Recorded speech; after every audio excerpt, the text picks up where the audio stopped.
A'udzubillahi minasyaitonirrajim. Bismillahirrahmanirrahim.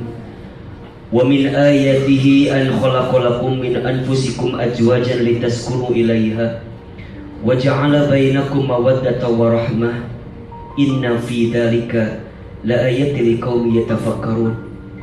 Faqala Rasulullah sallallahu alaihi wasallam, an-nikahu sunnati faman raghiba an sunnati falaysa minni.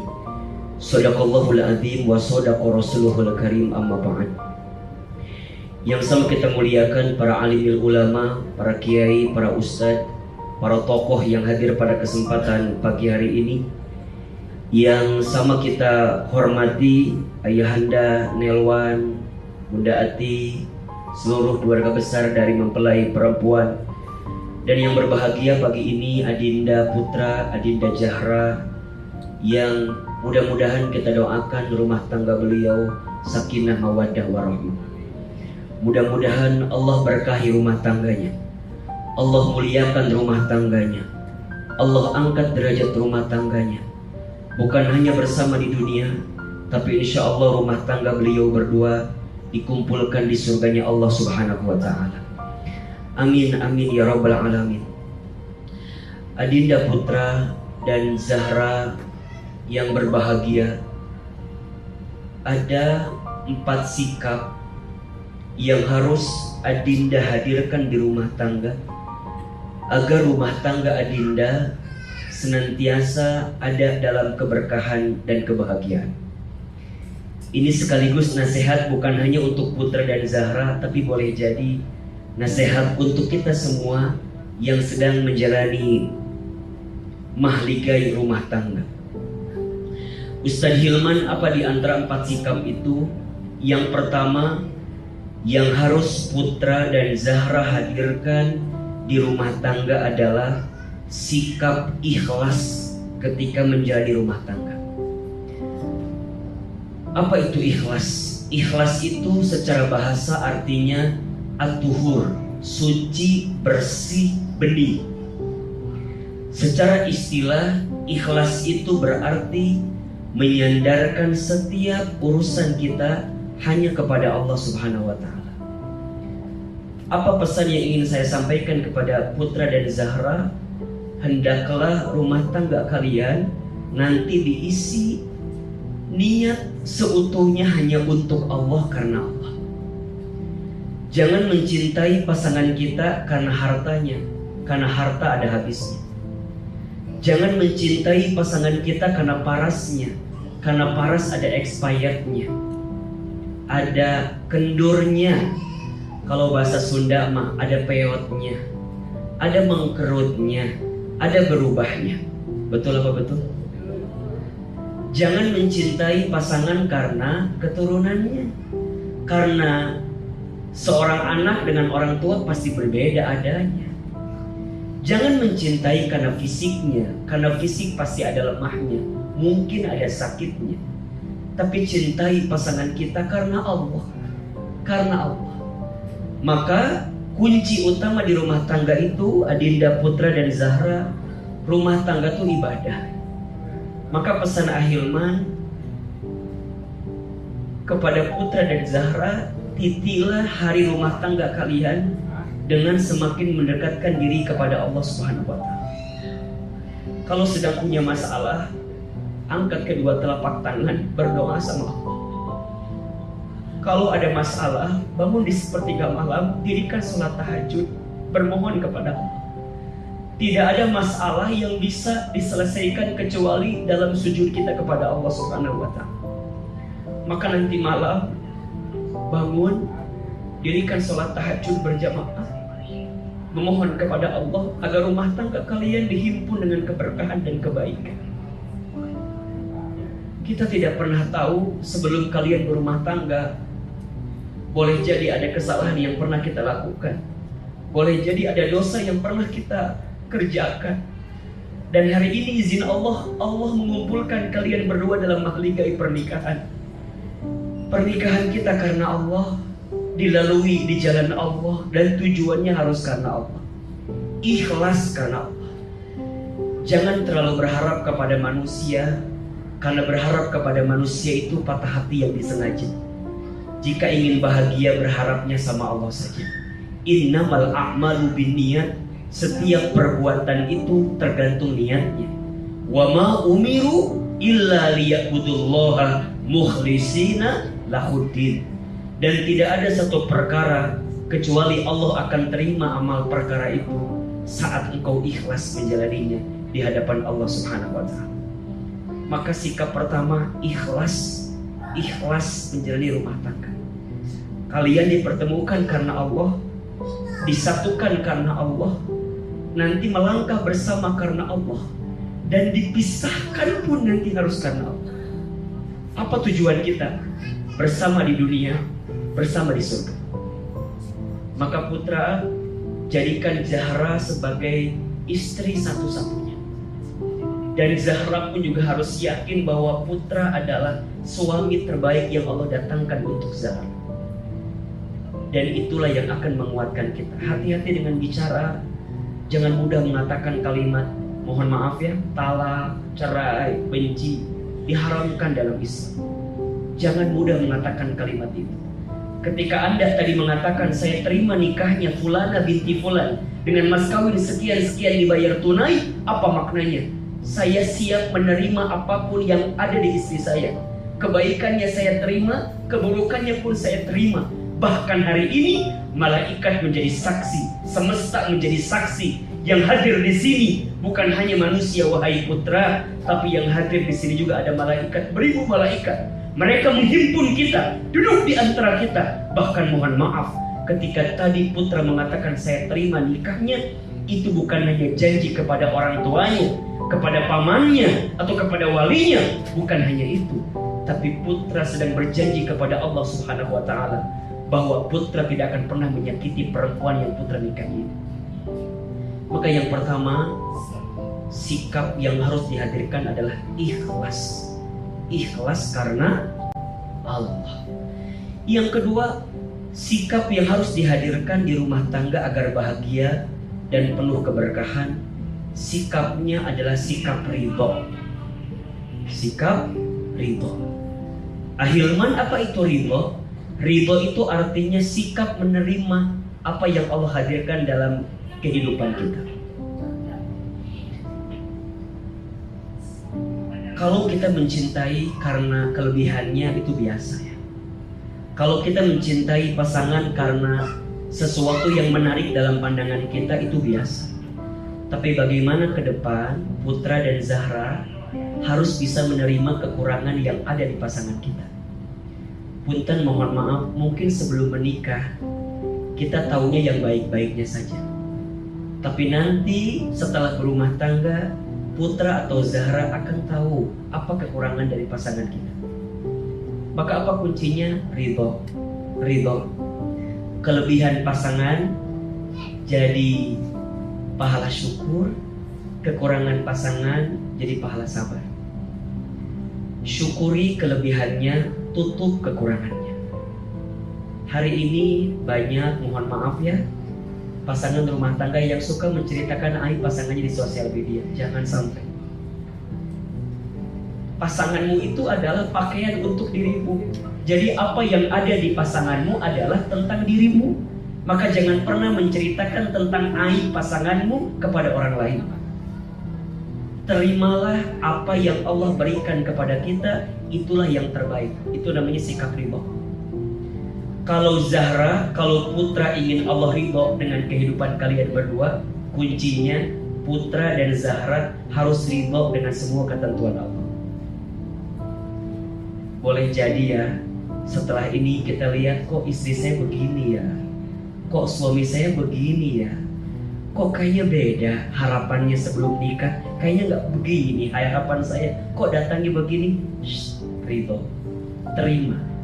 Terima, terima, terima. Ingat satu ayat dalam Al-Quran, surat Al-Baqarah ayat 216. Boleh jadi kamu membenci sesuatu padahal itu baik bagimu. Boleh jadi kamu menyukai sesuatu padahal itu buruk bagimu. Allah lebih tahu sedangkan kamu tidak mengetahui. Bagi Zahra, mungkin nanti ya ada sesuatu yang kurang di suami kita, terima sebagai bagian kebaikan yang Allah tanamkan kepada kita. Apalagi kalau kelebihannya. Kalau nanti putra membawa nafkah bagi keluarga, terima. Ingat, rizki itu bukan seberapa banyaknya, tapi rizki itu seberapa besar berkahnya. Kalau seberapa banyak, pasti tidak akan pernah puas sampai kapanpun. Tapi kalau berkah yang dicari, itulah yang menenangkan dalam kehidupan kita. Banyak para istri perempuan yang ditempatkan di api neraka karena apa? Karena kurang menerima apa yang suaminya berikan. Awal nikah pasti ujiannya banyak.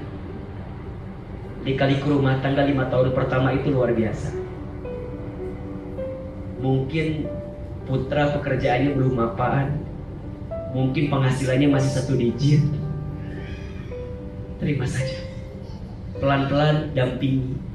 Karena cinta terbaik itu bukan dia yang siap menunggumu di puncak, tapi cinta terbaik yang siap menemanimu saat mendaki.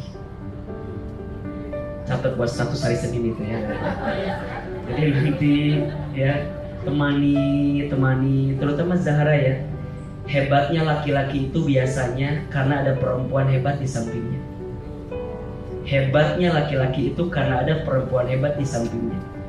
Maka putra akan jadi apa 10 tahun ke depan tergantung Zahra mendampinginya saat ini. Putra akan dibuat seperti apa, akan jadi seperti apa, tergantung bagaimana Zahra membersamai putra dari mulai saat ini. Dan ingat putra, sebaik-baiknya seorang suami adalah yang paling baik kepada istrinya. Sebaik-baiknya seorang suami adalah yang paling sayang kepada istrinya. Sebaik-baiknya seorang suami adalah suami yang bisa memuliakan istrinya. Maka nanti Zahra akan menjadi bidadari tergantung bagaimana perlakuan suaminya. Mulai hari ini belajar ridho, belajar nerima. Coba ditatap wajah masing-masing. Ya, Masya Allah. Ada perubahan atau enggak? Sama ya. Insya Allah. Nanti habis malam pertama ada perubahan insya Allah ya. Yang ketiga, sikapnya syukur. Sikapnya apa? Syukur. Yang pertama tadi apa? Ikhlas. Yang kedua, ridho. Yang ketiga, syukur. Apa kunci syukur itu? Sederhana saja. Man lam yaskurin nas lam yaskurillah. Tidak disebut bersyukur kepada Allah sebelum dia bersyukur kepada manusia. Zahra dan putra harus berterima kasih kepada orang-orang yang selama ini mencintai kita. Siapa di antaranya? Orang tua. Pesan Ahilman, kalau putra dan Zahra ingin dimuliakan dalam hidup, maka muliakan orang tua kita. Kalau Zahra dan putra ingin dibahagiakan di rumah tangga, maka bahagiakan orang tua kita. Ridullah fi ridul walidain wa suhtullah fi suhtil walidain. Ridhonya Allah ada pada ridhonya orang tua, murka bencinya Allah ada pada murka benci orang tua. Catat kalimat ini ya. Tidak akan pernah habis harta yang kita berikan kepada orang tua. Tidak akan pernah miskin seorang anak yang bisa memuliakan orang tua. Bahkan Allah akan angkat derajatnya. Allah angkat derajatnya. Allah angkat derajatnya. Tapi mohon maaf sebaliknya, jika putra dan Zahra tidak bisa memuliakan orang tua, maka boleh jadi akan banyak kekecewaan yang datang dalam kehidupan kalian berdua. Maka ingat, setelah berumah tangga bukan berarti kalian hidup berdua, bukan. Tapi justru setelah berumah tangga, kalian harus menghadirkan kebaikan-kebaikan kepada orang tua kalian. Putra Zahra masih punya ibunda, maka hormati ibunya Zahra sebagaimana putra mencintai ibu kandung putra sendiri. Zahra, putra masih punya ibu, masih punya ayah, maka hari ini dan ke depan orang tuanya putra adalah orang tuanya Zahra. Muliakan mereka, hormati mereka. Kalau punya rezeki, sisihkan untuk orang tua kita. Demi Allah, keberkahan rezeki ada pada saat kita memberi kepada orang tua kita. Kalau nanti sudah tidak ada, kita akan mendapatkan penyesalan yang begitu luar biasa. Selagi ada, sayangi mereka. Kalau belum bisa membahagiakan, jangan pernah menyakitinya. Kalau belum bisa membahagiakan, jangan pernah menyakiti. Apa kata Nabi? Rogima anfu, rogima anfu, rogima anfu. Celaka menyesal, celaka menyesal, celaka menyesal. Siapa? Mereka. Seorang anak, seorang pemuda yang masih punya orang tuanya, keduanya atau salah satunya, tapi mereka tidak bisa mendapatkan surga. Kenapa? Karena mereka belum sempat membahagiakan orang tua. Maka nanti Zahra, putra, sempatkan waktu silaturahim dengan keluarga, dengan orang tua. Hari ini udah gak ada bahasa itu ibumu, ini ibuku, gak ada. Kalimatnya diganti jadi ibu kita. Udah gak ada ini ayahku, itu ayahmu, tidak ada. Kalimatnya diganti menjadi ayah kita. Karena pernikahan itu menyatukan dua aku menjadi satu kita, itulah pernikahan. Dan syukur terbaik saat kita mampu memberikan yang terbaik dengan apa yang Allah berikan dalam hidup kita. Bapak Ibu sekalian, ridhonya Allah itu dititipkan kepada manusia dalam 3 aspek. Yang pertama, ridhonya anak tergantung ridhonya orang tua. Yang kedua, ridhonya istri tergantung ridhonya suami. Dan yang ketiga, ridhonya murid tergantung ridho gurunya. Itu kunci kalau kita ingin mendapatkan keridhaan dari Allah. Ridhonya anak ada pada ridhonya orang tua, ridhonya istri ada pada ridhonya suami, ridhonya murid, ridho ada pada gurunya. Maka jemput kesyukuran kita dengan menghadirkan sikap terima kasih kepada orang-orang yang mencintai kita, wabil khusus orang tua kita. Yang keempat, ini kunci di antara semua kunci. Sikapnya sabar. Sikapnya apa? Sikapnya apa? Sabar. Apa ciri orang yang sabar itu? Simpel aja. Jangan mudah marah. Apa? Jangan mudah atau jangan marah-marah. Nanti cepat. Marah itu tidak akan pernah menyelesaikan masalah. Belajarlah dari baginda Nabi SAW yang pandai menahan marah. Ya, nanti kalau lagi kesal sama istri, jangan terus gimana nih? Sabar. Apa jawabannya? Sabar. Zahra, kalau kesal sama suami jangan apa? Jangan marah. Apa sikapnya? Sabar. Ustaz, sabar itu apa? Menahan diri dan mengendalikan diri untuk tidak melakukan sesuatu yang dibenci oleh Allah. Satu kali Nabi berumah tangga dengan istrinya Aisyah radhiyallahu anha. Bagaimana kesabaran Nabi? Satu kali Aisyah itu diceritakan membuatkan minum, judulnya manis tapi yang datang asin. Judulnya apa? Manis yang datang asin. Biasanya kita kalau judulnya manis yang datang asin, kira-kira marah atau tidak? Mungkin marah. Tapi lihat sikap baginda Nabi ketika itu. Ketika datang minuman yang rasanya asin, oleh baginda Nabi dihabiskan itu semua minumannya. Lantas Aisyah kemudian agak sedikit aneh. Kenapa? Karena Nabi itu kalau minum selalu berbagi dengan istrinya. Tapi tumben hari itu dihabiskan semuanya. Sampai Aisyah nanya, "Ya Rasulullah, kan biasanya kau nyisain untuk aku minumannya, kenapa dihabiskan semua?" Apa jawaban Nabi ketika itu? "Wahai Aisyah, sungguh nikmat teh yang kau buatkan hari ini." Padahal rasanya apa? Asin. Tapi kata Nabi, sungguh nikmat teh yang kau buatkan pagi ini, hari ini, tapi rasanya asin. Dan aku habiskan semuanya. Kenapa? Karena aku tidak mau bibirmu yang cantik itu mencicipi teh yang asin itu. Nabi minum semua. Kalau kita kan disemburin sama istri kita.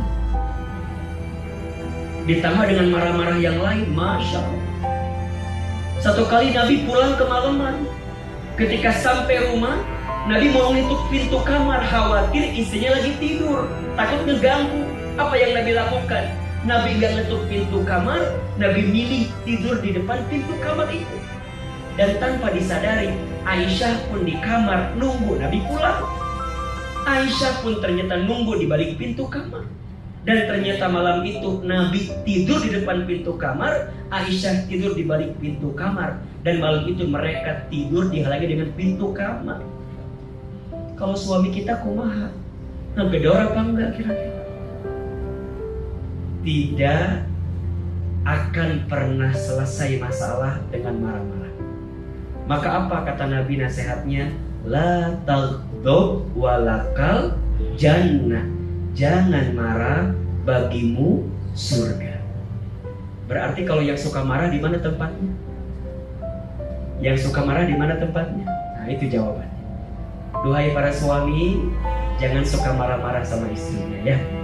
Dan duhai para istri, jangan membuat marah suaminya. Sabar, sabar, sabar.